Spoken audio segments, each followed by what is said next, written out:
Shenyu, ito ang bahagi mo sa kita sa loob ng 3 taon. Narito ang 120,000. Hating gabi na, nasa kusina ako sa likod. Ibinubuhos ko ang mga pinatuyong tinik ng isda. Sa gilingan. At ginagawa itong pinong pulbos. Kuya Lin Xiangdong. Pumasok na may dalang isang supot ng pera. Iabot mo sa akin. Hindi ko iniabot ang kamay ko. Sa halip, ipinagpag ko ang pulbo sa kamay ko. 120,000, Kuya Dong. Baka nagkamali ka. Ang napagkasunduan natin noon. Pantay ang hatsyan sa kita ng Yuxiang Liyuan. Sa loob ng 3 taon, sa tabi ng palaisdaan na ako kumakain at natutulog. Sa araw, nasa kusina ako at nagluluto ng isda. Sa gabi, nagpapakain ako ng isda at nag-ikot sa palaisdaan. Sa loob ng 3 taon mula sa isang palaisdaan, napalawak ko ito hanggang 4. Kumita ka ng hindi bababa sa 2 milyon. Biglang nagbago ang mukha niya. Inilapag niya ang supot sa kalan ng may diin. Galit niyang sabi, "Ano ang kinalaman mo sa 2 milyon? Akin ang mga isda. Akin din ang palaisdaan. Buong araw, ilang isda lang ang niluluto mo sa kusina. Kinakain mo ang pagkain namin at nakikitira sa amin. Sa gabi, ikaw pa ang nagpapakain ng isda. Bawat maliit na bagay sinusumbat mo sa akin. Binigyan ka namin ng 120,000 sa loob ng 3 taon. Ginawa lang namin iyon dahil magkamag-anak tayo. Lumabas ka at magtanong-tanong ka. May kusinero bang madaling makakuha ng ganitong halaga?" Pumasok din si Wu Fangfang, asawa ni Kuya Lin.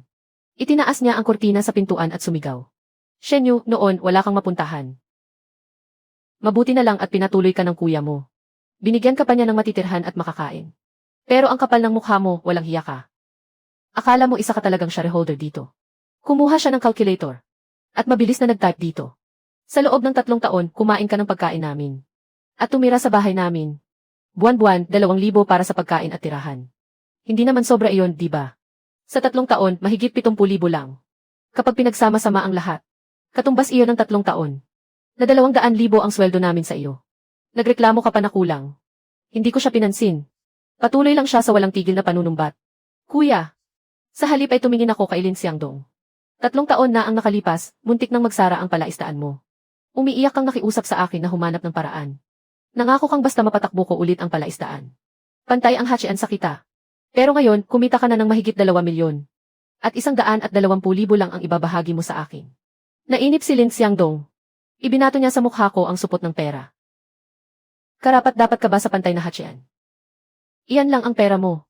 Kunin mo at umalis ka. 3 taon na ang nakalipas nang siya ang humawak sa palaisdaan. Dahil wala siyang alam sa pagpapatakbo nito. Hindi maibenta ang mga isda sa palaisdaan. Muntik na siyang malugi ng lubusan. Dahil sa paulit-ulit niyang pagmamakaawa. Matatag kong iniwan. Ang trabaho ko bilang punong kusinero sa cruise ship. At sumama sa kanya pabalik sa baryong ito. Ako ang nagmungkahi. Naipagawa niya ang palaisdaan. At gawing isang pasyalan na may pangingisda at karanasan sa buhay bukid. Ang Yuxiang Liyuan. Ako mismo ang nagplano ng menu at nagluto ng mga isda para sa kanya. Isang konseptong huli, magluluto at kakain agad. Nakaakit ito ng napakaraming taong mahilig mamasyal. Mula sa lungsod at mga mangingisda. Maraming boss. Nagmamaneho ng daan-daang kilometro para pumunta rito. Para lamang makatikim ng sariwang isdang bagong hango sa tubig at inihahain agad. Dati, nagpapasalamat si Lin Xiangdong. Habang tinatapik ang balikat ko, sinabi niya, "Mabuting kapatid, malaking tulong ka sa akin. Siguradong hindi kita makakalimutang pasalamatan." Ang dati niyang tapat na mukha ay napalitan na ng mukhang sakim at makasarili. Kinagat ko ang labi at ikinuyom ang mga kamao.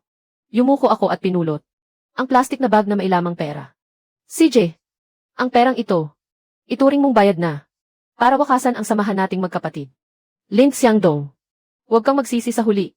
Hinubad ko ang uniforme kong pangkusinero. At tumalikod. Kinuha ko ang set ng kutsilyo pangkusinero na may nakaukit na shen. Pati ang supot ng pera. Maayos kong isinilid at isinukbit. At buong tapang na naglakad palabas.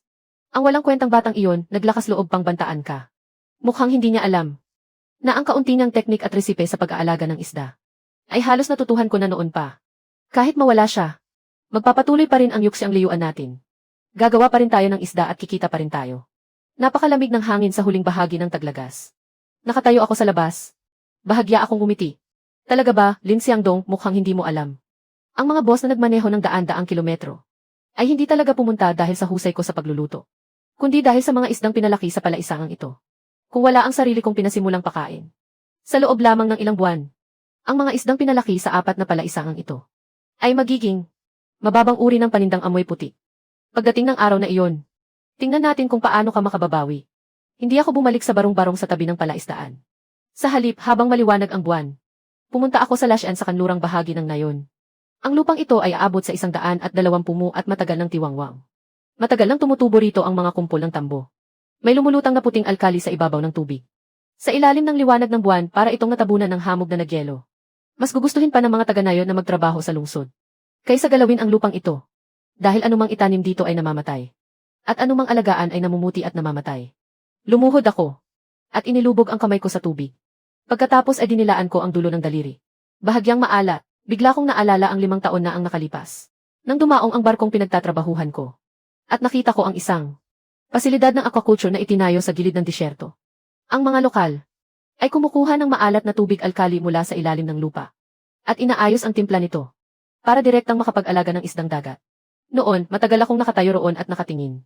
Iniisip ko, tunay nang napakahusay ng paraang ito. Tinitigan ko ang latsean na kumikislap sa ilalim ng liwanag ng buwan. At biglang bumilis ang tibok ng puso ko. Sino ang nagsabing hindi mapapalaki sa patay na tubig? Ang mga buhay na nilalang.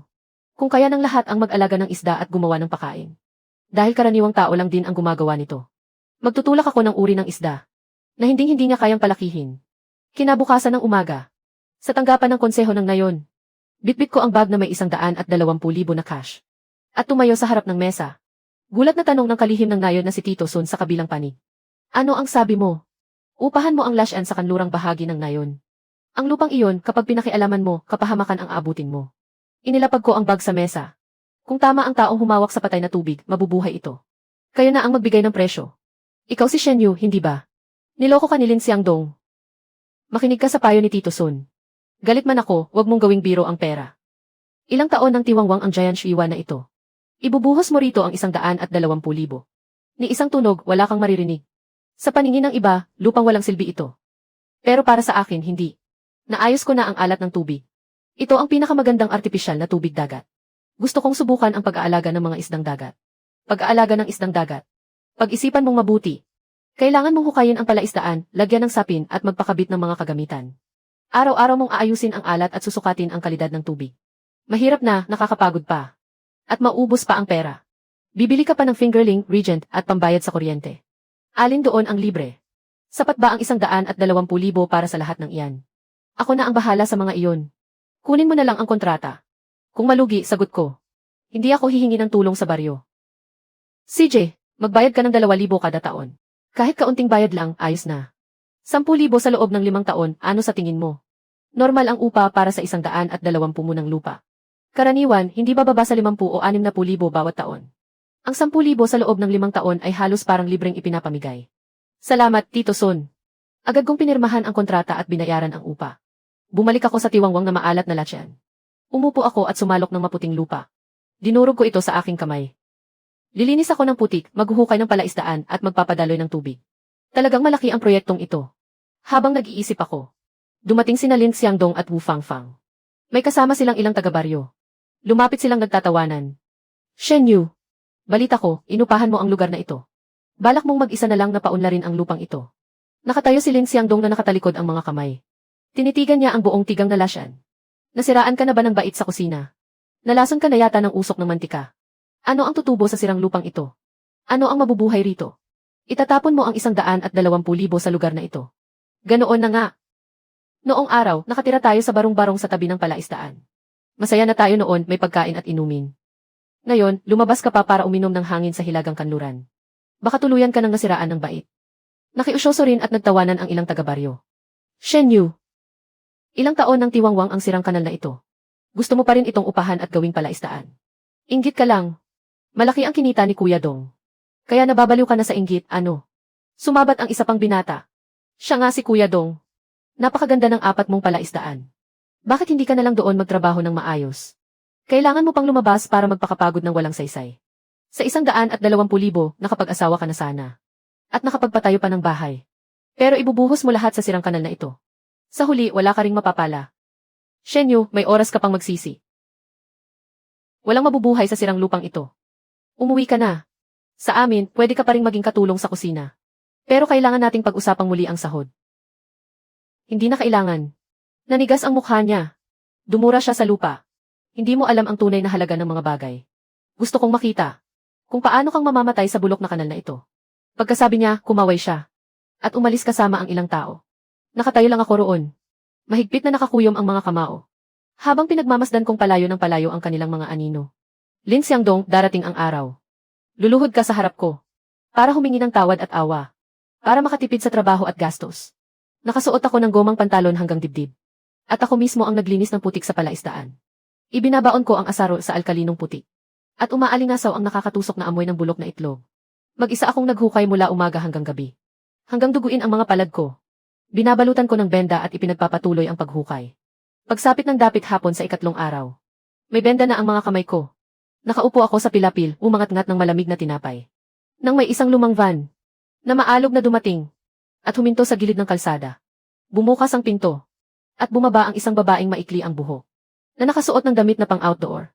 Sinipat niya ang alkalinong lasyan, at saka tumingin sa akin. Ikaw ba ang sinasabi ni Tito Son? Nabaliw na umupa sa alkalinong lasyan. Pinunasan ko ang mumo ng tinapay sa labi ko. At tumayo para harapin siya. Sino ka? Gulan. Ako ang bagong ipinadalang technical officer ng bayan. Binuksan niya ang likurang bahagi ng van. Napunong-puno ng mga bote ng Regent. Mga plano ng circulation pump at water filtration system. Napamulagat ako. Narinig kong gusto mong mag-alaga ng isdang dagat. Kung technical na ambag ang pag-usapan, hati tayo ng 30-70. 70 sa iyo, 30 sa akin. 30 sa akin, 70 sa iyo. Hindi biro ang teknikal na kaalaman. Kapag nawala ang 120,000 mo, talagang wala na. Isa lang akong kusinero. Sabi ng lahat, nababaliw na raw ako. Magtiwala ka sa akin. 2 baliw na nagsama. Baka sakaling magtagumpay nga tayo. Pagkasabi niya, lumakad siya papunta sa palaisdaan. Umupo siya at kumuha ng test tube. Sumalok siya ng sample ng tubig. Pagkatapos, mula sa bag niya, nagdala siya ng portable water quality meter. At ipinasok ang probe sa tubig. Tinitigan niya ang mga numerong kumikislap sa screen. Nakaupo ako sa tabi at pinapanood siya. Bahagyang kumunot ang noo niya. At matagal siyang hindi nagsalita. Kumusta? Hindi niya ako pinansin. Sinukat niya itong muli. At itinapon ang tubig sa test tube. Tumayo siya at ipinagpag ang putik sa tuhod niya. Salinidad, 8%. 8.2. Medyo mataas ang alkalinidad. Pero maaari pa itong ayusin para sa pag-aalaga ng isdang dagat. Pero sasabihin ko na agad ang masamang balita. Aabuti ng kahit 1 buwan ang pag-aayos ng tubig. Sa loob ng buwang iyon, kailangan mong makinig sa akin. CJ. Iniabot niya ang kamay niya. At ngumiti. Kaya simula ngayon, tayong dalawa ay parang tipaklong sa iisang lubid. Mula ng araw na iyon, may nadagdag na isang figura sa gilid ng alkalinong lasyan na nagsisikap kasama ko. Sa mga sumunod na araw, nakaupo si Gulan sa tabi ng palaisdaan. Habang nagsusulat at nagdodrawing sa kwaderno. Kung ilang hukay ng palaisdaan ang dapat gawin. At kung gaano kalaki ang bawat palaisdaan. Bawat hukay, maraming aso. Paano magpapasok at magpapalabas ng tubig ng maayos. Malinaw na malinaw ang lahat ng marka. Malinaw na malinaw ang lahat ng marka. Sa bandang huli, pinagsama niya ang mga puhunan. 120 mo ng lupa. Ikaw na mismo ang maghukay hanggang abutin ng siyam-siyam. Hindi naghihintay ang trabaho. Kapag ipinagpaliban pa natin. Pagdating ng taglamig, titigas ang lupa na parang bakal. Hindi na ito mahukay. Nang hapong iyon, hinila niya ako papunta sa bayan. Nakahanap kami ng isang himpilan ng paupahang makinaryang pangbukid. Tumawad at nakipagnegosasyon. Makalipas ang 1 oras. 8,000 ang upa. Para sa isang maliit na excavator. Nagbayad pa kami ng 2,000 deposito. Gamitin muna natin ito sa paghukay. Gusto mong makatipid? Kapag nahukay na ang mga palaisdaan, ikaw na ang maglatag ng liner at magbaon ng mga tubo. Sa sumunod na kalahating buwan, hawak niya ang plano habang nakatayo sa pilapil. At inuutos sa akin kung paano patakbuhin ang excavator. Ibinaba ko ang pala at naghukay. Pagsapit ng ika-20 araw. Natapos ang unang palaisdaan na 5 mo ang laki. Sa wakas, nakita rin ang matigas na ilalim. Pinatay ko ang makina. Tumalon ako mula sa kabin. At tumayo kami sa tabi niya. Tumingin kami pababa mula sa pilapil. Sa ilalim ng papalubog na araw, ang patong ng maalat na lupa. Ay kumikislap sa gininto ang abuhing liwanag. Kaya kinuha muna namin ang 5 mo para sa pagsubok. Hintayin munang maging maayos ang kalidad ng tubig. At lumaki ang unang batch ng mga fingerling. Ang natitira pang mahigit 100 mo. Saka na natin hukayin ng buo. Pinagmamasdan ko ang nasasabit niyang mukha. May putik pa sa dulo ng ilong niya. At pudpud na ang manggas ng kanyang windbreaker. Ang babaeng ito mula sa syudad. Mas matibay pala kaysa sa inaakala ko. Sa mga sumunod na araw, kaming dalawa ay ibinaon ang sarili sa 5 muna palaisdaan para sa pagsubok. Naglatag kami ng waterproof liner. Nagbaon ng mga tubo para sa recirculating water system at nagkabit ng aerator. Pagkatapos ng mga trabahong pisikal, Saka pa lamang nagsimula ang tunay na nakakapagod na teknikal na trabaho. Nagdala si Gulan ng ilang sako ng espesyal na artipisyal na asin. At umupo sa tabi ng palaisdaan. Isa-isang ibinuhos ang mga sako sa tangke ng alat. Habang hawak ang meter pang sukat. Masyadong mataas ang alat. Dagdagan ng tubig tabang, mababa na. Dagdagan pa ng asin dagat. Hindi sapat na may asin lang.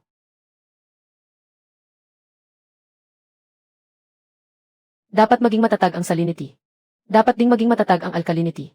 Hindi pwedeng pabago-bago ang eni. Kailangan ding paramihin ang nitrifying bacteria.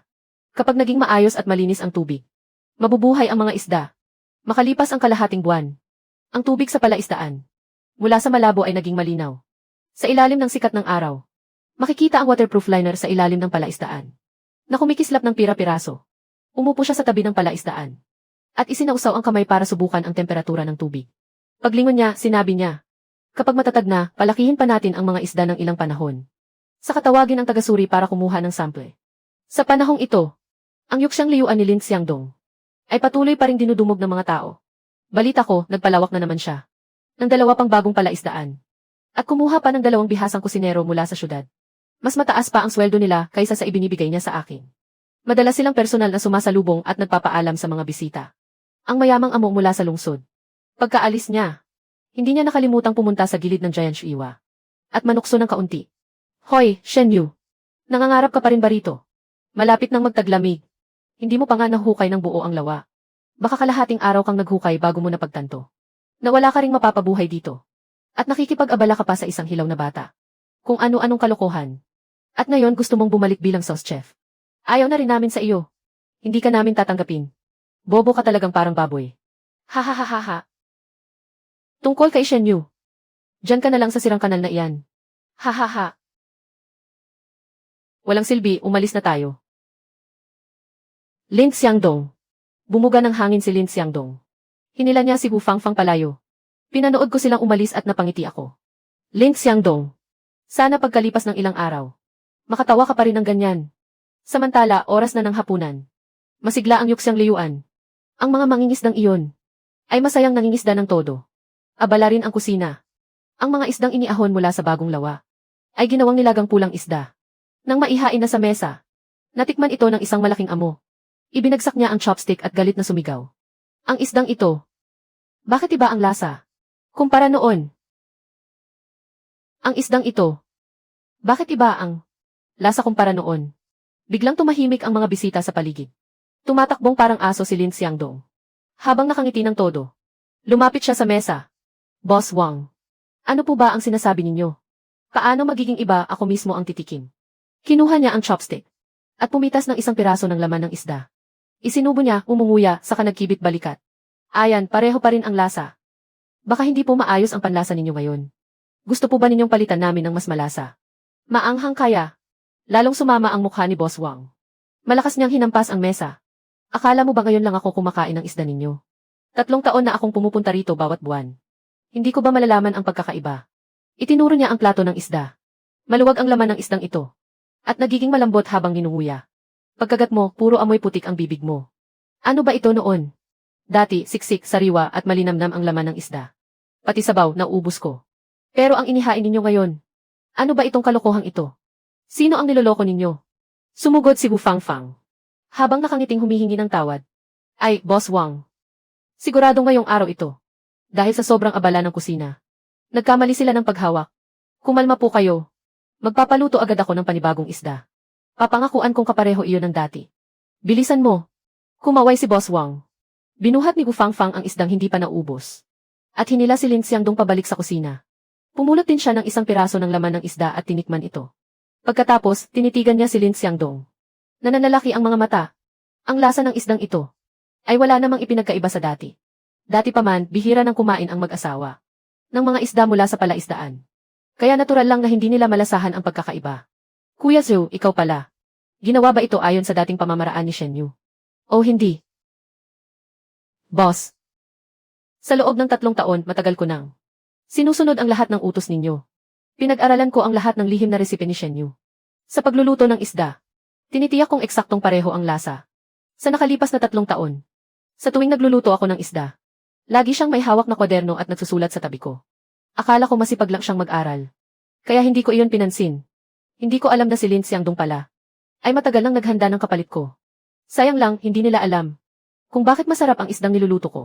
Hindi dahil sa rekado ang sarap ng isda ko, kundi sa espesyal na pinasibol na pakain. Hindi ito nakasalalay sa paraan ng pagluluto o sa timpla, kundi sa mismong kalidad ng laman ng isda. Kung gusto mong malaman kung bakit malaman at walang malansang amoy ang laman ng isda, ang pinakamahalaga ay ako mismo ang naghahanda ng pinasibol na pakain. Ang resipe ng pakain na ito ay natutuhan ko noong isa pa akong punong kusinero sa barko. Mula sa isang eksperto sa aquaculture na nakilala ko sa daungan. Siya ang nagturo sa akin. Napakainin ang mga isda ng pinasibol na pakain na may espesyal na bakterya. Sabi niya, mas mabilis lumalaki ang isda. At mas malaman ang laman. Pagbalik ko sa bansa, ako mismo ang bumuo ng sarili kong resipe. Sa tuwing pumupunta ako sa bayan, para bumili ng mga rekado para sa kusina, nagsasabay na rin akong mag-uwi ng ilang supot ng balat ng trigo at ipa ng bigas. Pagsapit ng gabi, binabasa ko ng tubig na may asukal ang balat ng trigo at ipa ng bigas. At inilalagay sa isang lumang tapayan para mabilad ng ilang araw. Kapag maasim na at bumubula na, nagiging sustansyang likido na ito.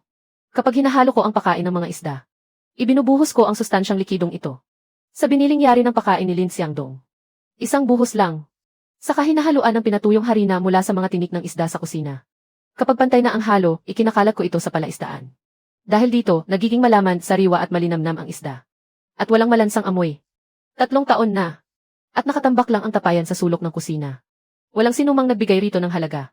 Isang araw, biglang tinapik ni Kuya Zhou ang noo niya. Naintindihan ko na. Siguradong may sikreto sa loob nito. Itinuro ni Kuya Zhou ang tapayan. Siguradong dito inihanda ni Shen Yu ang kung anong lihim na pampalasa. Kaya pala hindi ko siya kailanman nakitang binubuksan ang tapayang ito sa harap ng ibang tao. Siguradong may kakaiba rito. Biglang nagliwanag ang mga mata ni Lin Xiangdong. Sumugod siya at agad na binuksan ang takip ng tapayan. Sumingaw sa ilong nila ang isang matapang na amoy asim. Walang lihim na pampalasa sa loob ng tapayan. Malabo at maruming tubig asim lamang. Pinisil ni Lin Xiangdong ang ilong niya at napaatras. Ano ba itong kalokohan na ito? Lumapit si Gu Fangfang sa bunganga ng tapayan at suminghot. Napakunot noo rin siya dahil sa baho. Habang nakatakip sa ilong, paulit-ulit siyang kumaway. Ang baho ng malansang tubig. Bilis, itapon ninyo ito. Ilagay ninyo sa likod ng kusina ang maruming bagay na ito. Baka makita ito ng mga customer. At isipin nilang nagluluto tayo gamit ang tubig imburnal. Ang kinaiinisan ni Lin Xiangdong ay ang pagtulak sa garapon sa isang tabi. Nang ipapakuha na niya kay Kuya Zhou para itapon. Biglang yumuko si Kuya Zhou. At matagal na pinagmasdan ang garapon ng maasim na tubig. Boss, sandali lang. Matalino talaga si Shen Yu na batang iyon. 3 taon siyang nagtrabaho sa kusina. Baka suka ito na ginagamit sa sausawan. Yung nasa ilalim. Isinawsaw niya ang chopstick. At kumuha ng kaunti para ilagay sa dulo ng dila. Agad kumunot ang mukha ng lahat dahil sa asim. Pero sa ilalim ng asim may pamilyar na tamis. Pagkatapos ay buong kumpiyansa niyang sinabi. Boss, walang kinalaman sa pag-aalaga ng isda ang sausawang ito. Baka ginagamit ito ni Shen Yu para pakainin ang mga isda. Biglang nagbago ang mukha ni Lin Xiangdong. Agad niyang inagaw ang chopstick kay Kuya Zhou. Ito ang ginagamit sa pagpapakain ng isda. Kuya Zhou, sobra naman ang tingin mo sa kanya. Si Shen Yu ay isang walang kwentang kusinero lamang. Ano kayang alam niya sa pag-aalaga ng isda? 3 taon na, ako ang bumili ng mga similya ng isda. Ako ang bumili ng pakain. Ako ang gumastos para sa palaisdaan. Sa gabi, nagwiwisik lang siya ng pakain sa tabi ng lawa. At iniisip ninyo talagang may alam siya sa aquaculture. Itinulak niya ng kaunti palabas ang garapon. Ang amoy na ito ay talagang maasim at mabaho. Kahit 2 kilometro ang layo, maaamoy mo pa rin. Kung talagang pakakainin ang isda gamit ang bagay na ito. Matagal lang nakatihaya ang mga isda. Paano pa sila nabubuhay hanggang ngayon? Pero ang lasa na ito. Sige na, tama na ang satsat. Bilisan mo at kunin ang sirang garapon. Itapon mo sa labas para sa akin. Itapon pati ang laman at hugasan ng mabuti. Pagkatapos, kumuha ang isang tao mula sa lumang palaisdaan ng isang malaking isda. At lutuin ulit para kay Boss Wang. Ihain mo agad. Bilisan mo. Bilisan mo. Parang may gustong sabihin si Kuya Zhou, pero nagdalawang isip siya. Binuhat niya ang garapon at lumabas sa likod na pinto. Ibinuhos niya ito sa kanal. Dahan-dahang sumipsip sa lupa ang maasim na tubig. Sa isang iglap, parang walang nangyari. Basta na lamang iniabot ni Lin Xiangdong ang garapon sa katulong. At pinaghugas niya ito ng mabuti. Bumalik naman siya sa kusina para ipagpatuloy ang pagluluto ng isda. Makalipas ang 15 minuto. Narito na ang isda. Boss Wang, salamat sa paghihintay. Inihain ni Lin Xiangdong ang bagong lutong isdang inihaw. Sa mesa, nakasimangot si Boss Wang. At kumuha ng isang piraso gamit ang chopstick. Marahan niya itong inuya ng ilang beses. Biglang nagbago ang kanyang mukha. Malakas niyang ipinukpok ang kamay sa mesa. Tama, ito ang tunay na lasa. Nasa tabi si Lin Xiangdong. At napabuntong hininga ng maluwag. Ngumiti siya ng buong mukha at sinabi. Sabi ko na nga ba, imposibleng magbago ang lasa. Kinuha ni Boss Wang ang kanyang panyo. At pinunasan ang kanyang mga kamay. Pagkalipas ng 3 buwan, anibersaryo ng kumpanya ko. Magpapakain ako ng ilang kilalang tao sa lungsod. Ako na ang sasagot sa buong palaisdaan mo. Magtabi ka para sa akin ang 300 isda. Dapat kapareho ng laki ng nasa hapag ngayon. Tuwang-tuwa si Lin Xiangdong. Walang problema, Boss Wang. Pangako. Kapareho ng lasa at kalidad ngayon. Na walang ipinagkaiba. Sa isip niya, may binabalak na siya. Siguradong bagong dating mula sa bagong palaisdaan ang mga isda ngayon. May problema ang batch na ito ng mga semilya. Noong una, para makatipid. Bumili siya mula sa mas murang hatchery. Kung alam ko lang, hindi sana ako nagpakamura. Ayos pa ang 300 isda. Sapat pa ang laman ng lumang palaisdaan. Sapat na para matugunan ang order na ito. Boss Lin, ayos lang sa akin ang mga isda at putahe mo. Pero mas mahal ang lahat kaysa sa iba. May bibigay ko muna sa iyo ang 300,000 deposito. Pero sasabihin ko na agad ang kondisyon. Ito ang handaan para sa ika-10 anibersaryo ng kumpanya ko. Darating ang mga pinuno ng lungsod at mahahalagang kasosyo. Lahat sila ay dadalo. Kapag nagkaproblema ang mga isda. Sa oras na iyon, doble ang sisingilin ko sa iyo. Huwag kayong mag-alala, sisiguraduhin kong hindi kayo mabibigo. Matapos ihatid si Boss Wang. Kumaway si Lin Xiangdong at ipinatawag ang tauhan sa pagbili. Matapos ayusin ni Shen Yu ang lahat. Tinawagan niya ang dati niyang ginagamit na hatchery. Mayroon ka pa ba? Simula sa susunod na batch, palitan na nating lahat. Matapos ayusin ang lahat. Kinabukasan, muli siyang dumating. Sa tabi ng giant shiwa ko. Nakasquat ako noon sa ibabaw ng bagong latag na impermeable membrane. Hinihigpitan ko gamit ang wrench ang dugtungan ng tubo ng recirculating water. Sa tabi ko, nakasquat si Gulan at tumutulong. Sinasabi niya, ilang araw na lang. At maipapadala na natin para ipasuri ang kalidad ng tubig. Ay, abala ka pala. Sumilip siya sa loob. Napadaan ako ngayon. Dahil naalala ko ang samahan nating magkapatid. May magandang balita ako para sa iyo. Mula sa bulsa niya, naglabas siya ng tseke. Kinipit ito sa 2 daliri. At iwinasiwa sa harap ko. Naaalala mo si Boss Wang, di ba? Yung madalas pumunta noon para kumain ng isda mo.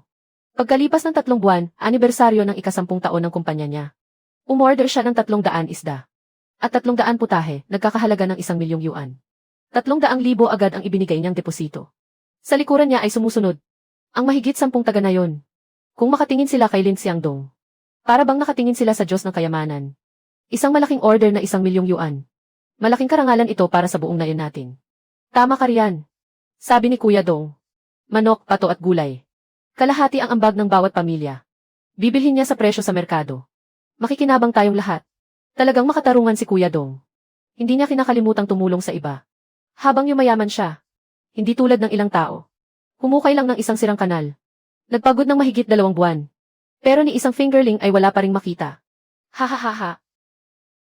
Mga kababayan, sabay-sabay tayong umasenso. Kapag natapos na ang order na ito, sa susunod na taon, palalawakin ko pa ang 2 palaisdaan.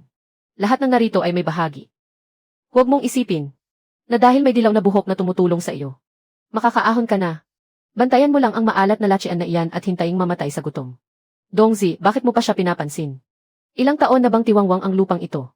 Kung may mapalaki talaga siyang kahit ano rito, himala na iyon. Ha ha ha. Naglakad ang grupo habang napapalibutan si Lin Xiangdong. Patungo sa Yuxiang Liyuan. Ano ba ang espesyal sa 300 putahe? Pagdating ng araw na iyon, ang mga isda natin sa dagat ay dudurugin ang mga isda niyang tubig tabang. Natapos kong higpitan ang huling bahagi ng tubo ng tubig. Tumayo ako at ibinalik ang wrench sa toolbox. Huwag kang mag-alala, Boss Wang. Sobrang talas ng dila niya.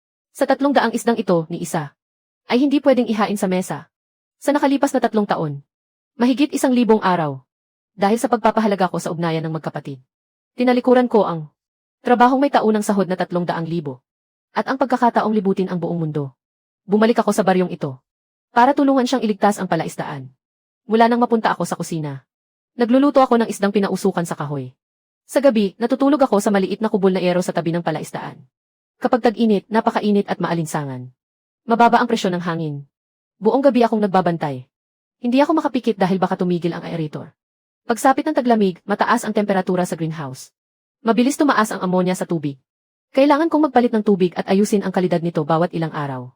Ang filter screen ng recirculating water system ay kailangang tanggalin at hugasan bawat buwan. Luma na ang seal ng water pump. Kailangang palitan agad. Walang inasikaso si Lin Xiangdong sa mga buhay na isdang ito. Pati ang pakain ng isda. Sarili kong pinaasim na timpla ang ginamit ko. Araw-araw pagsapit ng gabi, hinahalo ko ang timpla. Pagkatapos, ibinubuhos ko ang palanggana ng nutrient solution. At paisa-isang ikinakalat sa paligid ng palaisdaan. Pagkarinig ng mga isda sa yabag ko, nagsisiksikan sila sa pampang. Bumubula ang ibabaw ng tubig na parang kumukulong palayo. Pero ang tingin ni Lin Xiangdong, isa lang akong kusinerong nagluluto ng isda sa kusina. Akala niya ang ideya ko. Ang lahat ng pagod at sakripisyo ko ay hindi karapat-dapat na hatiin sa 20 milyon. Pero hindi ako nagmamadali. Darating ang araw na luluhod siya at aamin sa pagkakamali. At makikiusap na tulungan ko siyang muli. Mabilis dumating ang taglamig na iyon.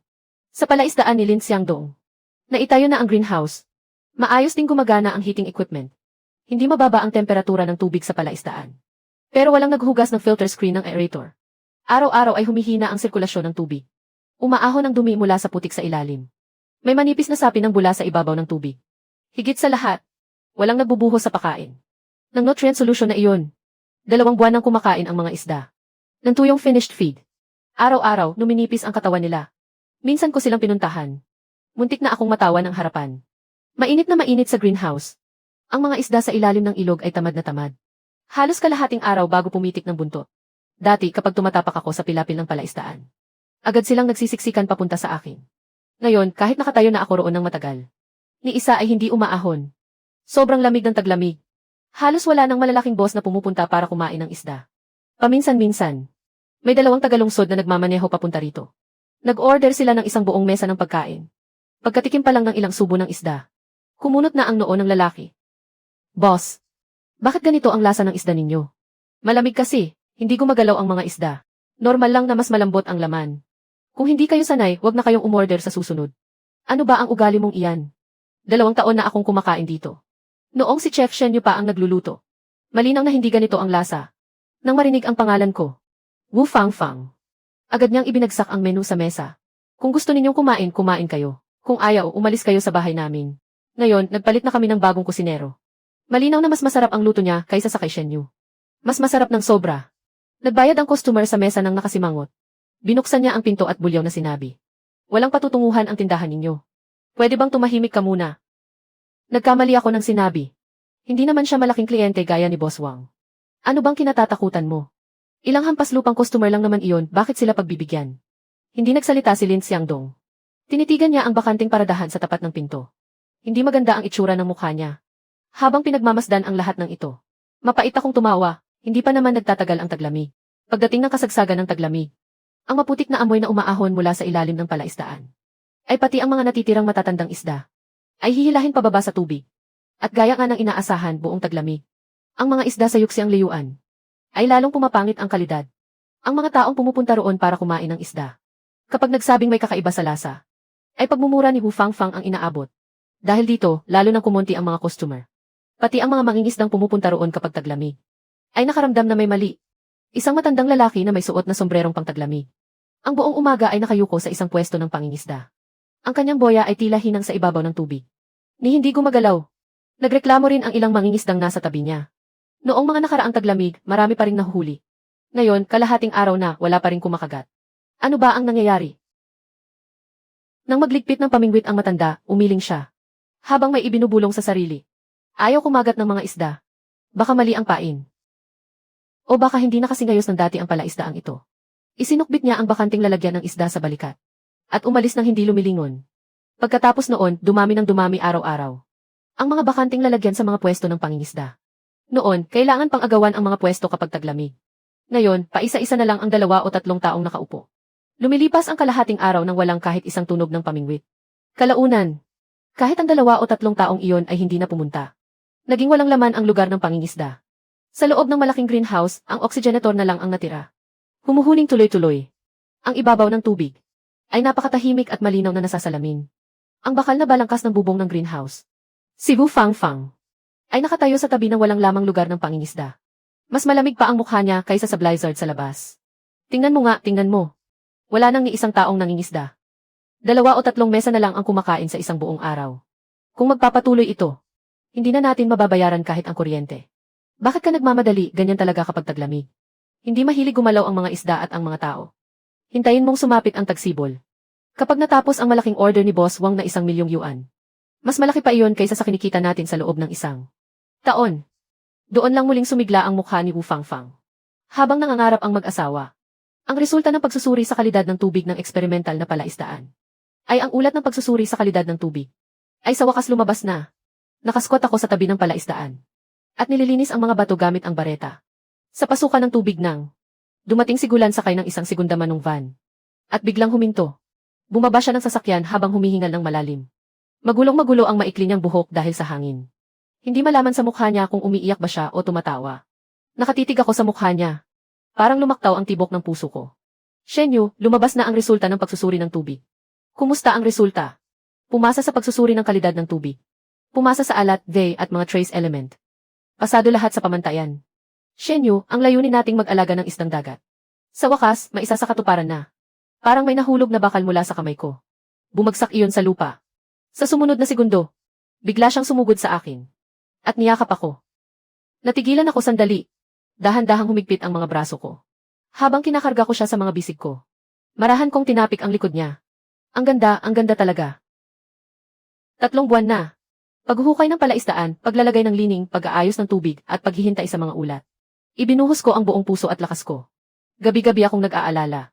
Ang maalat na latsian na ito ay isa lamang palang patay na anyong tubig. Pero ngayon, binuhay natin ito. Sa sumunod na segundo, napasigaw ng malakas si Gulan. At itinulak niya ako palayo. Napaatras ako ng isang hakbang. Doon ko lang napagtanto na sobra pala ang ginawa ko kanina. Yumuko siya. At namula ang mga tainga niya na parang nasusunog. Iyon kasi. Nadala lang talaga ako kanina. Naiintindihan ko. Gulan, salamat sa pagtitiis mo nitong 3 buwan. Binibininggu, ikaw ang swerte kong tagapagdala. Bakit parang nahihiya ka pa rin? Gulan na lang ang itawag mo sa akin.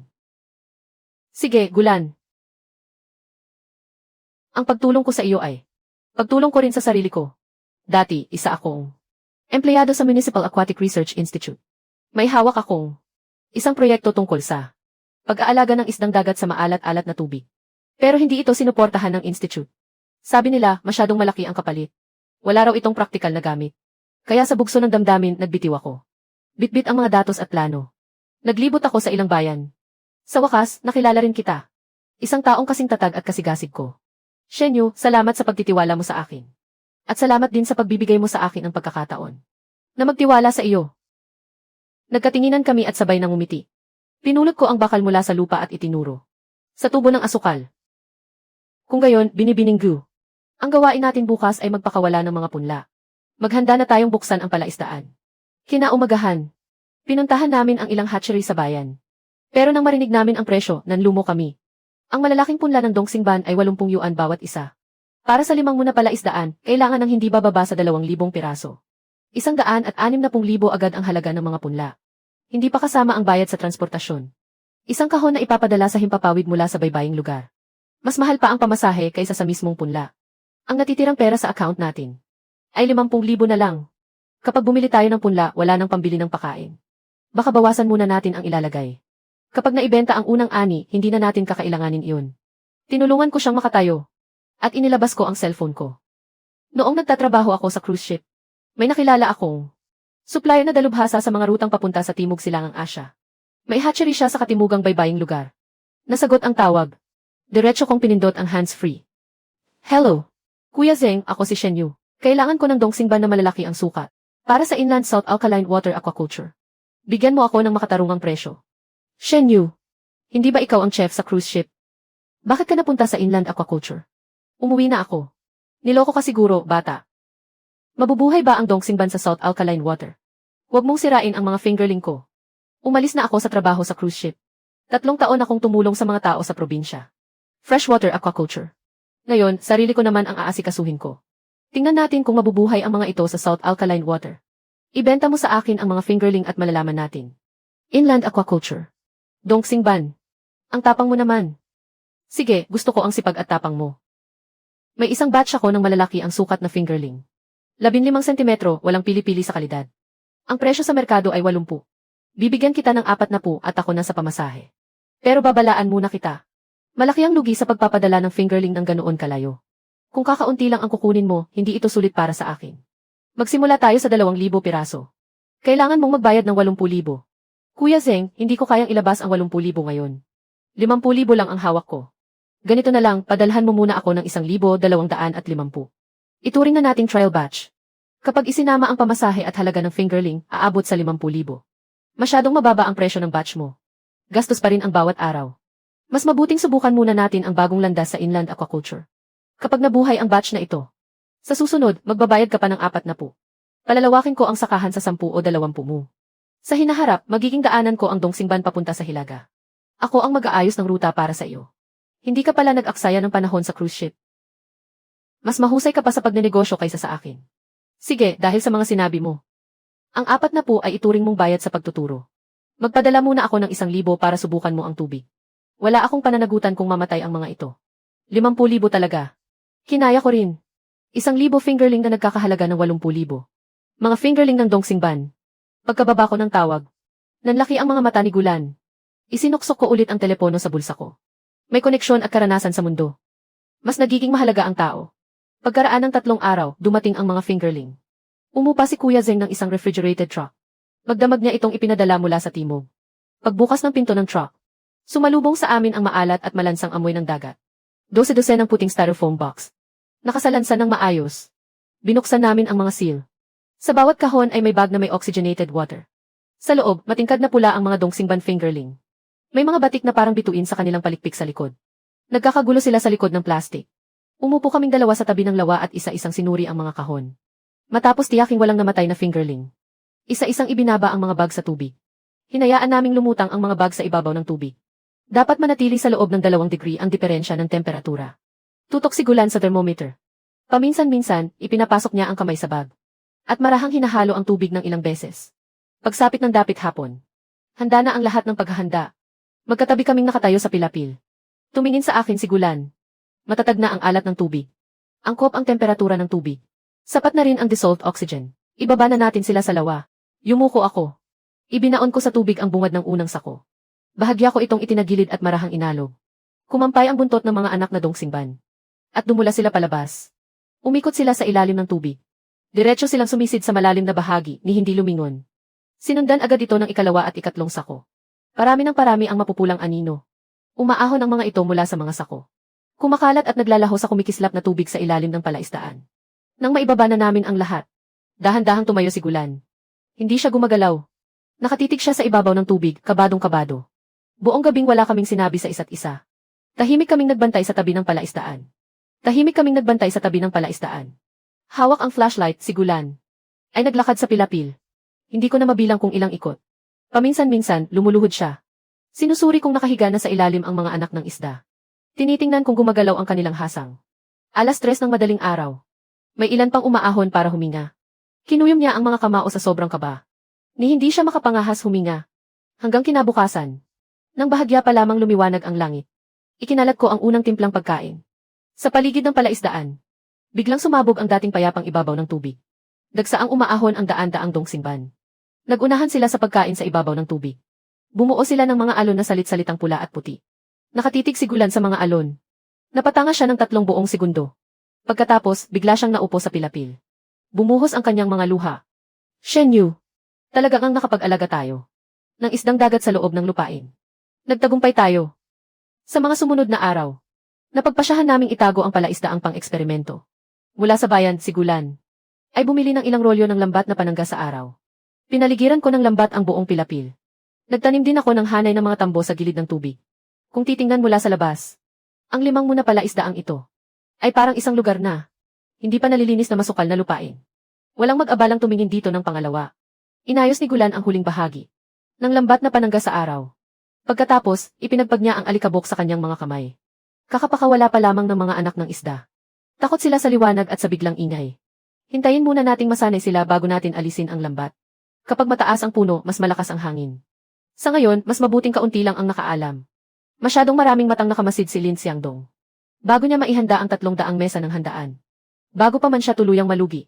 Ayokong bigyan siya ng kahit isang sandaling makapaghanda. Maaaring matakpan ng lambat ang mga isda. Pero hindi nito mapipigilan ang mga tao. Sina Lin Xiangdong at Wu Fangfang ay nitong mga nakaraang araw ay wala nang gaanong customer sa Yuxiang Liyuan. Sa sobrang walang magawa, lagi silang nakikisawsaw sa kung ano ang uso. Tuwing dumaraan sila sa Giant Shuiwa, lagi silang humihinto sa pilapil para sumilip. Magtago kung magtago parang mga magnanakaw. Hindi ko alam kung ano ang inaalagaan nilang ayaw ipakita sa mga tao. Umunguya si Wu Fangfang ng buto ng pakwan. Iniluwa niya ang mga balat sa pilapil. Lambat na panangga sa araw at mga tambo. Kailangan pa talagang gawing komplikado. Ang tagal na nito pero wala pa ring nangyayari. Ano bang kahihinatnan ang pag-aalaga rito? Parang nagbuhos ka lang ng pera sa tubig tapos umaasa ka pang may maririnig na kalabog. Walang kahit kaunting alon ang pond na ito. Nagpapanggap at gumagawa ng kung ano-ano. Kung makatingin ang mga taga na yon sa amin, lalo silang nang insulto at nagpaparinig. Sumakay ako sa motorsiklo at isinakay si Gulan para bumili ng piyesa sa bayan. Pagdaan namin sa maliit na tindahan sa bungad ng nayon, may ilang tsismosang babae na nagsimulang magbulungan tungkol sa amin. Iyong babaeng galing sa lungsod, iniwan ng maayos na institusyon ng pananaliksik at nagpunta rito para makipagsabayan kay Shen Yu. Ang sabi-sabi nitong mga nakaraang araw, magkasama raw sila buong gabi. Isang binata at isang dalaga, buong araw nasa liblib na lugar. Sino nga ba ang nakaalam kung isda ang inaalagaan nila o iba pa? Humagibis ang motorsiklo na parang hangin. At pinunit ang mga salitang sumunod sa amin. Ang bibig mo nakadikit ba sa katawan ng iba? Natatakot ka ba? Hintayin mo ang araw na umahon ang mga dongsingban ko. Ihiyain ko sila ng husto. Di nagtagal, tinanggap ni Lin Xiangdong ang piging para sa 300 mesa. Dumating na ang araw.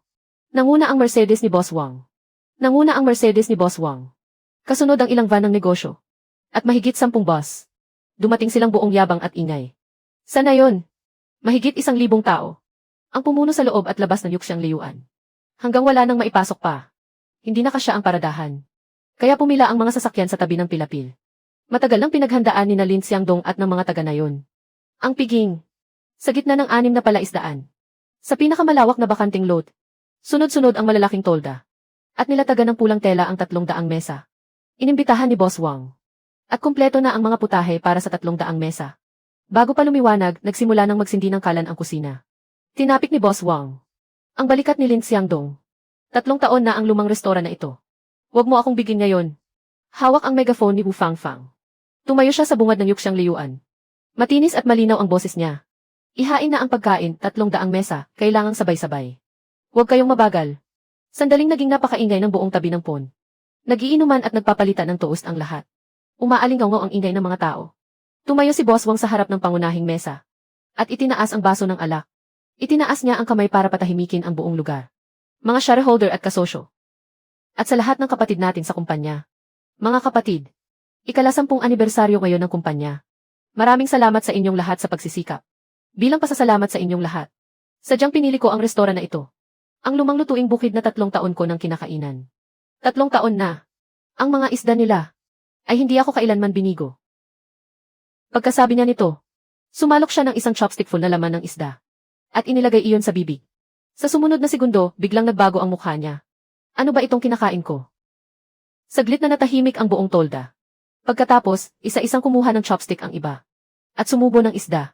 Bakit parang amoy putik ang isdang ito? Ang laman parang bulak ng inuya. Malansa at nagkakahiwa-hiwalay. Boss Wang. Hinawakan niya sa kwelyo si Lin Xiangdong. 300 mesa, 1,000,000 yuan. Ito lang ba ang ipinakain mo sa amin? Basang-basa sa pawis si Lin Xiangdong. Boss Wang, kumalma muna kayo. Siguradong nagkamali ang kusina habang nagmamadali. Anong mali ang sinasabi mo? Kumuha siya ng isang dokumento mula sa katulong. Malakas niya iyong ipinampak sa mukha ni Lin Xiangdong. Malinaw na malinaw ang nakasulat sa kontrata.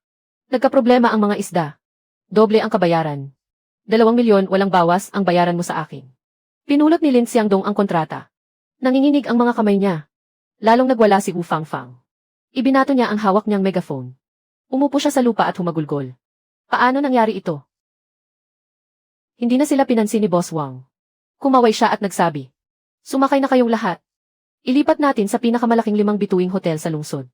Ituring ninyo itong kabayaran ko sa lahat. Naku, boss. Ibalik mo ang 2,000,000 sa loob ng 1 linggo. Kung hindi, magkita tayo sa korte. Mahigit 1,000 tao ang dumating ng mabilis. Pero mas mabilis silang umalis. Nagpaandar sila ng sunod-sunod na bus para magsundo. Umandar sila palayo sa maalikabok na daan. Wala pang kalahating oras. Naging bakante ang paradahan. 300 mesa na lang ang natira sa bulwagan. Pira-pirasong pagkain, malamig na litson at kalat sa buong sahig. Si Lin Xiangdong at ang kanyang Yuxiang Liyuan ay naging pinakamalaking katatawanan sa buong lugar. Bakit? Pabulong niyang sinabi. Ang 300 isdang ito ay malinaw na iniahon lang mula sa lumang palaisdaan. Kahit anong pilit niyang mag-isip, hindi niya pa rin maintindihan kung bakit. Kinabukasan matapos ang bigong handaan, hinarangan ng mga taga-nayon ang pintuan ng Yuxiang Liyuan. Nangunguna si Matandang Liu, ang nag-aalaga ng mga manok. Lin Xiangdong, sabi mo bibili ka sa presyo ng merkado. Kaya nagsupply ako sa iyo. 300 manok at pato. Magbayad ka agad. Sinundan siya ng mahigit 10 taga-nayon. Nagmistulang dagat ng itim ang paligid. Siksikan ang mga tao sa bawat panig. Pinaligiran nila si Lin Xiangdong. Magulo at gusot ang buhok ni Lin Xiangdong. May 2 maitim na pasa sa ilalim ng mga mata niya. Piyot ang ngiti sa buong mukha niya. Isa-isa siyang yumuko at nakipagkamay. Pakiusap, bigyan niyo pa ako ng ilang araw. Boss Wang, bagsak na ang negosyo. Hindi pa nga kami nakakapaglabas ng pambayad sa danyos. Wala talaga akong perang hawak ngayon. Huwag mo kaming lokohin sa malaking bentahang 300 mesa. 300,000 pa lang ang deposito na tinanggap mo. Tapos sasabihin mong wala kang pera. Sumugod si Wu Fangfang mula sa likod na kusina. Magulo ang buhok at gusot ang damit niya. Kung may pera kami, matagal na sana naming ibinigay sa inyo. 300,000 deposito, 2 milyon ang danyos. Kahit patayin ninyo ako, wala pa rin akong mailalabas na pera. Noon, buong yabang mong ipinangako. Nayayaman ang buong baryo. Pero ngayon, pati pinagpagura naming pera ay niloko mo. Bawiin namin ang lugar bilang kabayaran. Mga tiyuhin tiya at mga kapitbahay. Pakinggan ninyo muna ako. Ang pera, hindi ko agad. Talagang mailalabas ngayon. Pero narito pa ang 6 kong palaisdaan. Lalong umiinit ang panahon. Unti-unti. Dumadami ang mga customer na kumakain ng isdang dagat. Parami ng parami sila. Kapag umangat na ang negosyo, ako na mismo ang pupunta sa bawat bahay. Bibilangin ko pati ang tubo at aayusin ang bayad ninyo. Nagkatinginan si Namang Liu at ang iba pa, hindi makapaniwala. Talaga. Hinampas ni Lin Xiangdong ang dibdib niya at nangako. Pinakamaganda ang negosyo kapag tagsibol. Pagdating ng araw na iyon, huwag ninyong sabihing maliit lang ang halaga ng mga manok, itik at gulay. Bibigyan ko pa kayo ng malaking pulang sobre. Nagkatinginan ang ilang matatandang taga-baryo. Nagtitigan sila. Sige, bibigyan ka pa namin ng kaunting panahon. Hindi mo pa rin mabayaran ang utang. Huwag mo kaming sisihin kung hindi na kami magiging mabait. Unti-unting naghiwa-hiwalay ang mga tao. Naupo si Lin Xiangdong sa may pintuan. Tinitingnan niya ang mga panindang hindi na naipagbili kahapon. Nagkalat sa buong bakuran. Biglang nawala ang ngiti sa mukha niya. Blanko ang mga mata ni Wu Fangfang. Pilit niyang nasambit ang isang salita. Mababalik pa ba talaga natin ang perang ito? Hindi umimik si Lin Xiangdong. Sa halip, tulala siyang lumabas ng Yuxiang Liyuan. Patungo sa kanlurang bahagi ng baryo. Naglakad siya patungo sa Giant Shiwa na pinaupahan ko. Habang naglalakad, pinag-isipan na niya ang lahat. Kapag nagkaproblema ang mga isda, siguradong mapipilitan siyang umalis. May kinalaman iyon sa pagpapakain ko. Basta pabalikin lang nila ako. Siguradong bubuhayin kong muli ang negosyo ng Yuxiang Liyuan. Kahit patay na, maibabangon ko pa. Buong daan niya itong pinag-isipan. Humingi ng tawad at kumbinsihin ako. At nagpasya pa nga siya. Kung kailangan, tataasan ko ang sahod mo at bibigyan ng bahagi sa kita. Iyon ang matagal na niyang inihandang plano. Isang plano lang sa isip niya. Pero nang makita niya ng malinaw ang Giant Shiwa, parang nabara ang mga salita sa lalamunan niya. Nakita niyang inalis na ang mga lambat na panangga sa araw sa ibabaw ng lawa. Nandoon ang 5 na mga palusutang lawa para sa pagsubok. Kumikinang ang tubig sa ilalim ng araw. Malinaw ang tubig hanggang ilalim. Nasa pilapil ako at nagsasaboy ng pakain sa lawa. Nakasquat si Gulan sa tabi ng lawa. May hawak siyang kwaderno at itinatala ang mga datos. Pabulong siyang bumibigkas. Ang batch na ito. Ang datos ng paglaki ng mga fingerling ng Dongxingban. Pagbagsak pa lang ng pakain sa tubig. Biglang nag-alimpuyo ang ibabaw ng lawa. Daan-daang Dongxingban ang sabay-sabay na sumugod. Nagunahan sa pagkain. Humawi sa tubig ang mapupulang likod at palikpik. Nagwisik ng malalaking patak ng tubig. Nakatayo si Lin Xiangdong sa kabilang dulo ng pilapil. Bahagyang nakabuka ang bibig niya. Nanlaki at halos malaglag ang mga mata niya. Lahat ng sinabi niya habang naglalakad. Yung tungkol sa pagsama ko sa kanya. Pagtaas ng sahod at bahagi sa kita. At muling pagsisimula bilang magkapatid. Ay parang tinik ng isda. Na lahat ay nakabara sa lalamunan niya. Hindi na niya mailuwa ni isang salita. Ito ang Dongxingban. Isdang dagat ito. Shen Yu. Talaga bang napalaki mo ang mga isdang dagat? Sa ganitong sirang tubig. Nang marinig iyon ng mga taga-baryo, unti-unti silang nagsidatingan at nagtipon. Nagpatong-patong sila sa pilapil, 3 hanay sa loob at 3 sa labas. Sumiksik si Mang Liu hanggang sa pinakaharap. Nakita niya ang kawan ng mga isdang nag-aagawan sa pagkain sa lawa. Muntik nang mabitawan ang asarol niya. Ay, naku naman. Hindi pa ako nakakita ng ganitong isda. Shen Yu, may napalago ka nga talaga sa maalat na tubig. May napalaki ka talagang bagay dito. Ang mga dating nakikitsismis at nagsasalita ng masama tungkol sa atin ay parehong nag-unat ng liig para makakita. Hala, himala. Kakaiba talaga ang itsura ng isdang ito. Siguradong mahal ang halaga nito, ano? May isang babae pang sumingit. Isiniksik niya sa kamay ko ang 2 nilagang itlog. Dati, hindi marunong magpreno ang bibig ni Shen Yu. Kung ano-ano lang ang sinasabi niya. Huwag ninyo nang dibdibin. Teknikal na tauhan si Gyu. Matagal ko nang sinasabi na may tunay kang galing. Tungkol sa mga sinabi ko noon. Huwag kang magtanim ng sama ng loob. Umiti lang si Gulan nang hindi umiimik. Ang kalihim ng baryo, si Tito Sun. Nakatayo siya sa tabi ng palaisdaan, nakatalikod ang mga kamay. Nakatitig siya sa mga nasa tubig. Matagal niyang pinagmasdan ang mga dongsingban. Itinaas niya ang hinlalaki niya sa akin. Shen Yu, mahusay ka talaga, bata. Nagawa mong paunlarin kahit ang miserableng lugar na ito. Ang galing mo, sa maalat at tigang na lupang ito. Nakakuha ka ng ginto. Sa labas ng kumpol ng mga tao. Sa paligid ng mga tao. Nakatayo lang si Lin Xiangdong sa kinatatayuan niya. Namumula at namumutla ang mukha niya. Tuluyan nang bumagsak ang kanyang balikat. Sa sandaling iyon, sa wakas ay napagtanto niya. Na ang galing at kaalaman ko sa pag-aalaga ng isda. Ay higit na higit sa kanya. Sa wakas ay naunawaan din niya. Kung bakit ang mga isda sa sarili niyang palaisdaan. Ay bakit naging napakalayo ng kalidad ng laman kumpara noon. Siguradong noong pinapakain ko ang mga isda. May idinagdag akong kung ano. Parang may bigla siyang naalala. Malakas niyang hinampas ang hita niya. Ang sarsa sa garapon na iyon. Iyon pala ang ipinapakain sa mga isda. Itinulak niya ang mga tao. At dumiretso sa harap ko. Hinawakan niya ang magkabilang braso ko at sinabi. Shen Yu, si Boss Wang at. Ang iba pang kumakain ay nagsasabing. Hindi na kasing sarap ng dati ang laman ng mga isda ko. Dahil inilagay mo sa kusina. Ang bagay na iyon sa garapon. Tama ba? Ibigay mo sa akin ang resipe. Kahit magkano, babayaran ko. Ituring mong pakiusap ito ng kuya mo. Tulungan mo ako. Iligtas mo ang mga isdang iyon. Inalis ko ang mga kamay niya. Yumuko ako at pinulot ang balde ng pakain sa lupa. Lin Xiangdong, sinabi ko na sa iyo. Ang 120,000 iyon ay tuluyan ng bumili sa pagkakapatiran nating dalawa. Wala akong obligasyong iligtas ka. Hindi ba sinabi mong ako ay walang alam sa pag-aalaga ng isda? Ikaw mismo ang nagsabing wala akong alam. Kaya natural lang na may sarili akong paraan. Ako mismo ang magliligtas sa mga isdang iyon. Pagkasabi ko noon, hindi ko na siya pinansin. Bitbit ang balde, hindi ako umalis. Shen Yu, huwag kang masyadong mayabang. Hindi ako naniniwalang kapag wala ka. Ay wala nang makapag-aalaga ng magagandang isda. Ang kinita ni Lin Xiangdong na 2 milyong taon noon, ay ibinayad niya lahat kay Boss Wang. Ang natitira ng ipon, ay ginamit din niya para palawakin. Ang 2 palaisdaan na iyon. Nagitngit siya at ginamit ang 6 na palaisdaan bilang sangla, para makahiram ng pera sa bangko. Nagpagawa siya ng isang veteranong teknikal na tauhan mula sa estasyon ng yamang tubig ng lungsod. Sobra naman ang perang ito, hindi ba? Kapag hindi natin ginastos ang perang ito, tapos na ang buong negosyo natin. Ano bang alam mo? Pero mukhang may ibubuga naman ang bagong teknikal na tauhan. Sa loob lang ng 2 galaw. Tingnan mo ang ilalim ng palaisdaan na ito. Lampas na sa pamantayan ang ammonia. Mabaho na ang ilalim ng putikan. Kaya pinalitan ko ang filter net. Nilinis ko ulit ang ilalim ng palaisdaan. Nilinis ko ulit ang ilalim ng palaisdaan. Nagpasok din ako ng bagong pakain mula sa labas. Nagdagdag ako ng ilang sangkap. Mga additive na hindi man lang maipangalan ni Lin Xiangdong. Mahigit 1 buwan kaming nagpagod. Talagang bumalik ang sigla ng mga isda sa palaisdaan. Ibinababa ng mangingisda ang pamingwit. Gumalaw na naman ang bobber. Pati ang mga customer na paminsan-minsang kumakain ng isda. Tumango rin sila matapos tikman ang bagong isda. Hindi man kasing firm ng laman dati. Pero hindi naman kalakihan ang diferensya. Ayos pa rin. Kakabawi pa lang ng negosyo sa 50 hanggang 60%. Muling lumakas ang loob ni Lin Xiangdong. Isang araw, nakayuko akong nagpapakain sa gilid ng palaisdaan. Masigla naman ang mga inaalagaan mo. Sayang nga lang, ilang mo lang ang lupang ito. Sapat na para saan? Sapat na para saan? Samantalang ang 6 kong palaisdaan, bubuksan ko ulit lahat. Pagdating ng bagong isda sa merkado. Itigil mo na yung maliit mong negosyo habang maaga pa. Ha ha ha ha. Pagkasabi niya, tumalikod siyang nakapamaywang. Humakbang siyang parang bagong nanalo sa jera. Hindi ko siya pinansin. Nagpatuloy lang ako sa pagbubudbod ng pakain sa tubig.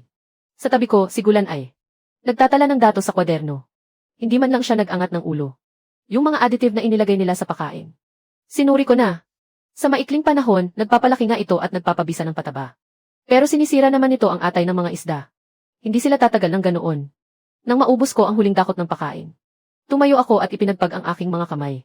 Sa 120 mo, 5 mo pa lang ang nagagamit natin. Panahon na para maghukay ng panibagong bunganga ng palaisdaan.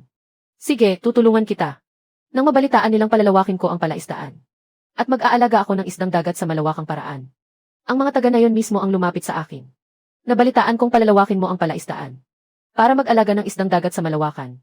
Nag-usap-usap ang buong nayon. At nagpa siya kaming bigyan ka ng pondong suporta.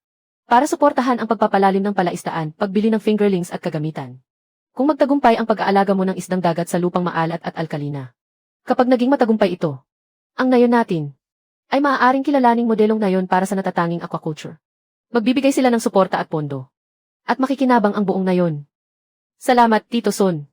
Habang kasama ko ang mga taga nayon, napuspusang naghukay ng bagong palaisdaan. Nagkaproblema ang Yuxiang Liyuan. Pagkatapos kumain ng isda ang ilang suki, nagsuka at nagtatae sila. Nang magsagawa ng inspeksyon ang health office, pinaghinalaan itong acute gastroenteritis. Kumalat agad ang balita. Nagpa-refund ang ibang customer at nagsyalisan. Pati ang mga mangingisda, bit-bit ang kanilang gamit, umalis. Pinayuhan pa nila ang mga bagong dating na mangingisda. Na may problema raw ang lahat ng isda rito. Kahit makahuli ka, malas lang ang aabutin mo. Sina Lin Xiangdong at Wu Fangfang ay pinagkakaguluhan dahil sa mga refund at hinihinging bayad pinsala. Magulo na ang lahat at wala nang mapaglagyan. Samantala, yung teknisyang mahal nilang kinuha. Sinamantala na ang gulo at tumakbo dala ang isang timba. Sa 6 na palaisdaan, may mga isdang baligtad. May mga patay at tuluyan ng tumigil ang negosyo. Nang sabihin sa akin ni Gulan ang magandang balita, nagbubudbod ako noon sa bagong palaisdaan. Ng mga semilya ng puting hipon. Wala nang pag-asa ang 6 niyang palaisdaan. Maliban na lang kung palitan ang lahat ng tubig at linisin ang mga palaisdaan. Magsimula ulit mula sa simula. Sayang, wala na siyang puhunan. Naubos ko na ang huling sako ng pakain. 4 na bagong palaisdaan sa harap hanggang baywang ang lalim. Kumikinang sa ilalim ng sikat ng araw sa unang bahagi ng tag-init. Palaisdaan EFG. 1. Dongxingban. Palaisdaan EFG. 2. Puting hipon. Palaisdaan EFG. 3. Jade perch. Palaisdaan EFG. 4. Alimango. Ang 120 munang alkalinong latsa ng Giant Shiwa. Napakinabangan ko ng husto. Ang pautang sa bangko na kinuha ni Lin Xiangdong. Hindi pa sumasapit ang takdang bayaran. Araw-araw namang lumalaki ang interes. Nakakubli siya sa tabi ng palaisdaan. Tinitingnan ang mga patay na isdang nakatihaya sa buong palaisdaan. Hawak ang buhok gamit ang 2 kamay, hindi makagalaw. Namumula ang mga mata ni Wu Fangfang. Sinipa siya nito. Paano mo nagawa iyon? Ano na ang gagawin natin? May isa pa tayong paraan. Habang hindi pa tuluyang patay ang mga isda. Bilis, hulihin at ayahon sila. Hanapin ang mga mamimili ng isda sa bayan at ibenta ng palugi. Basta maibenta lang. Tumalon si Lin Xiangdong sa palaisdaan, dala ang lambat. Ayos lang kahit sobrang mura. Basta sapat na mababa ang presyo.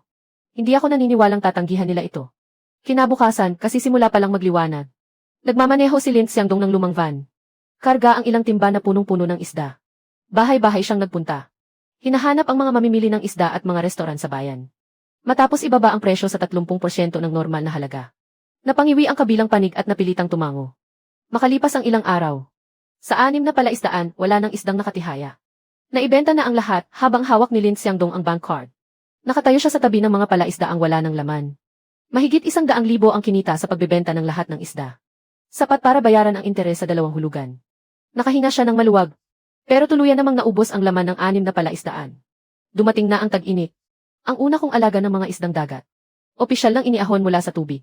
Dongxingban at jade perch. Puting hipon at alimango. Ang 6 mula sa 4 na palaisdaan. Pinagkakaguluhan ng mga mamimili ng isda sa tabi mismo ng palaisdaan. Lumipad ng magdamag si Kuya Zeng mula hainan. Pagkakita sa Dongxingban na iniahon, humanga siya. Sa ganitong kalidad, mula sa maalat alkalinong tubig sa lupain. Grabe, napakahusay mo, bata. Lahat ng ito ay dahil kay Gulan. Napakalaki ng naitulong niya sa akin. Nakatingin sa amin si Kuya Zeng nang may makahulugang ngiti. Minsan. Hehe, hipag. Noong tinulungan mo akong bantayan ang palaisdaan ng mga semilya. Ganoon din ang ginagawa mo. Mukhang matibay ang pagkakaibigan ninyong dalawa. Malapit na kayong tumulad sa amin ng hipag ko noon. Namula si Gulan at tumakbo palayo. Nahihiya rin ako, alam mo. Huwag mo na akong tuksuhin. Kuya Zeng, pag-usapan natin ang negosyo. Simula ngayon. Kalahati ng ani sa bawat batch ng isda mula sa palaisdaan mo, sa akin. Ang presyo. Bibigyan kita ng 10% dagdag mula sa presyo sa merkado. Para sa mga susunod na semilya, ibababa ko rin para sa iyo sa pinakamababang halaga. Ang palaisdaan mo. Ito ang magiging pangunahing puhunan ko sa lupain. Agad akong pumirma ng kontrata. At inutusan ko ang mga taga-nayon na magkarga. Mabilis na kumalat ang balita. Mabilis na kumalat ang balita tungkol sa bagong ani. Ang 4 na salitang pangingisda sa dagat mula sa lupain. Sumabog ang usapan sa grupo ng mga mangingisda. Sumabog ang usapan sa grupo ng mga mangingisda. Kinabukasan, dumagsa ang mga sasakyan mula sa lahat ng direksyon. Masikat pa kaysa sa palengke ng gulay ang lugar na ito. Dumarating ang mga bigating amo mula sa syudad. Sakay ng mga mamahaling biyeg. Pumipila para umupa ng buong lugar. At sinasabing dito raw gaganapin ang kanilang business banquet. Ang nangunguna sa kanila ay si Boss Wang. Pagkababa niya ng sasakyan, agad niyang kinamayan ang kamay ko. Boss Shen, ang lugar mo ay higit na mas maganda kaysa sa lugar ni Lin Xiangdong ng higit 10 ulit. Noong nakaraan, umabot sa 300 mesa ang pinareserba niya. Kung dito sana niya ipinagawa, hindi sana ako nawala ng ganoon kalaking kliyente. Nagtago sa isang tabi. Si Lin Xiangdong ay naiinggit na nanonood. Nang marinig niya iyon, sa sobrang galit, muntik na niyang makagat ang sariling ngipin. Shen Yu, kasalanan mo ang lahat ng ito. Maghintay ka lang. Sa loob lamang ng ilang araw, hindi pa man umaahon ang mga natitirang isdang dagat. Ubos na rin ang lahat ng ito sa mga reservation. Malalim na ang gabi at sa Giant Shiwa ay tanging aerator na lamang ang gumagana. Umiiwas ang tunog nito. Tahimik ang ibabaw ng tubig. Sa pilapil ng mga palaisdaan, biglang may 2 aninong dumaan. Nakabota si Lin Xiangdong. At kinakapa ang pasukan ng tubig sa palaisdaan bilang isa. May hawak siyang pares ng bakal na place. Sumusunod sa likod si Wu Fangfang, tangan ang flashlight. Kapag nalampasan lang natin ang gabing ito, mararanasan din ni Shen Yu ang hindi makapaglabas ng produkto. Ang sarap ng pakiramdam kapag nalugi dahil sa paglabag sa kontrata. Gamit ang bakal na place. Kinapitan ni Lin Xiangdong ang balbula ng tubo ng pasukan ng tubig. At buong lakas itong pinilipit. Sa dugtungan ng tubo ng recirculating water system ay biglang kumalabog. At bumuka ang isang malaking siwang. Tumagas ang tubig mula sa siwang. At biglang bumulusok ang karayom ng pressure gauge. Kapag huminto ang recirculating water system, bababa ang dissolved oxygen sa palaisdaan. Sa loob ng wala pang 2 oras, lulutang ng patay ang lahat ng isda at hipon. Hindi pa iyon sapat. May inilabas pa siyang isang plastik na supot mula sa bulsa. May lamang puting pulbos. At nanginginig ang kamay na ikinalat niya ito sa palaisdaan. Bilisan mo. Abala silang dalawa at nakayuko sa ginagawa. Nang biglang sumilay ang liwanag ng mahigit 100 ng flashlight. Sabay-sabay na tumama sa kanilang mga mukha. Lin Xiangdong, ano ang ginagawa mo sa palaisdaan ko sa kalagitnaan ng gabi? Naglakad kami ni Gulan mula sa pilapil. Mula sa kabilang dulo. Kasunod namin si Tito Sun. At mahigit 100 ng taga-baryo na may dalang flashlight. Nalaglag mula sa kamay ni Lin Xiangdong ang plastik na supot. At bumagsak sa lupa. Napasinghal si Wu Fangfang at napaatras. Ngunit tumulas ang kanyang paa. At napaupo siya sa pilapil. Paano kayo nakarating dito? Itinuro ni Gulan ang bungad ng palaisdaan. Sa puno sa tabi nito, may ilang maliliit at halos hindi kapansin-pansing itim na tuldok. Na bahagyang kumikislap ng pulang ilaw. Matagal ko nang nahulaan. Na may balak kayong manggulo. Kaya ipinahanap ko kay Shen Yu ang mga tao. Para maglagay ng ilang nakatagong kamera. Hindi ko akalaing talagang pupunta kayo. Ano ang hawak ninyo? Matalim na tanong ni Tito Sun. Lin Xiangdong. Naghahanda pa lamang na ihagis ang plastik na supot sa palaisdaan. Nang sumugod ang mahigit 100 ng kabataang nasa likuran niya. At agad siyang pinabagsak at pinigil. Nang gabing iyon, silang dalawa ay dinala ng mga otoridad. Ang pulbo sa plastik na supot ay sumailalim din sa pagsusuri. At napatunayang laso na espesyal na ginagamit sa paglilinis ng palaisdaan. Kaunting halaga lamang nito ay makapagpapahintulot ng patay lahat ng isda at hipon sa buong palaisdaan. Pinunasan ni Gulan ang pawis niya at tumingin sa akin. Mabuti na lang at nandyan ka. Naglagay ka agad ng proteksyon na lambat sa ibabaw ng tubig. Kung hindi, sa isang supot na ito pa lang. Ubos na sana ang lahat ng isda at hipon natin. Lin Xiangdong, grabe ang kasamaan mo. Pansamantalang nalito lang si Kuya Shen Yu. Dahil magkamag-anak tayong dalawa. Palampasin mo na sana ako ngayon. Dati, hindi naging mabuting hipag si Shen Yu. Patawarin mo na ako. Lahat ng ito ay kagagawa ni Lin Xiangdong. Patawarin mo na ako. Alam ko na talaga ang pagkakamali ko. Talagang alam kong nagkamali ako. Ngayong nagkamali ka, ano pa ang masasabi mo? Sabihin ninyo iyan sa mga tauhan. Kung may silbi lang ang paghingi ng tawad. Sa mundong ito, wala sanang mga itinakdang batas. Makalipas ang kalahating buwan, lumabas ang hatol. Sina Lin Xiangdong at Wu Fangfang ay nahatulan dahil sinadya nilang sirain ang ari-arian ng kumpanya at magpakawala ng mapanganib na sangkap. Nasentensyahan sila ng 2 taong pagkakakulong. Bukod pa roon, kailangan nila akong bayaran ng 50,000 para sa pinsala sa mga kagamitan. Hindi pa rin nila mabuo ang kabayaran. Dumating na ang mga tawag ng bangko para maningil. Lumampas na sa takdang araw ang interes, kaya principal at interes ay nadagdagan pa. Patuloy na lumalaki ang utang sa 6 na palaisdaan ni Lin Xiangdong. Sa pilitang kinuha iyon ng bangko, isinailalim sa pagpapatupad at isinara. Sa pilitang kinuha iyon ng bangko, ihahanda na para sa pampublikong subasta. Narito po ang inyong katibayan ng pag-aayos ng bayarin. Sige, salamat. Bago ang subasta, ako mismo ang lumapit sa bangko. Ang lahat ng natitirang pautang ni Lin Xiangdong, kasama ang interes, ay ipinambayad kapalit ng isang kontrata ng paglilipat. Ang 6 na palaisdaang ito ay Bumalik na rin sa mga kamay mo. Kaya mo iyan. Magtrabaho kang mabuti. Pinamunuan ko ang construction team upang tanggalin ang karatulan ng Yuxiang Liyuan. At ibaba ito. Pinalitan ko ito ng bagong karatulang Yujian. Pagkatapos, naghanap ako ng mga tao para lubusang linisin ang 6 na palaisdaan. Muli naming pinadaluyan ng malinis na tubig at nilagyan ng bagong tubig tabang. Pagkatapos ay inilagay ang mga fingerling. Sa Giant Shiwa, nag-aalaga kami ng mga isdang dagat. Sa mga lumang palaisdaan naman, mga isdang tabang. 120 mu, dagdag ang 6 na palaisdaan. Lahat ng iyon ay akin. Sa Taglagas, parehong masagana ang 6 ng isdang dagat at isdang tabang. Lalong gumaganda ang negosyo. Sinamantala ng baryo ang pagkakataon. Pinangunahan ni Tito Son ang construction team sa kanurang bahagi ng baryo upang magtayo ng isang resort village. Nagpagawa rin sila ng mas malaking paradahan. May restaurant, mga homestay at pantalan para sa pangingisda sa dagat. Kumpleto, isang package na. Parami ng parami ang mga turista. Ang mga manok, pato at karne ng baboy ng mga taga-baryo, pati mga gulay at itlog, ay hindi na nahihirapang maibenta. Sa isang araw, kumikita na sila ng katumbas ng isang buwang kita. Pagsapit ng tagsibol ng sumunod na taon, ginanap ang seremonya ng pagkilala sa mga negosyante ng bayan. Nakaupo ako sa unang hanay. Personal na iniabot ng alkalde. Ang pleke para sa nangunguna sa pag-unlad ng kanayunan.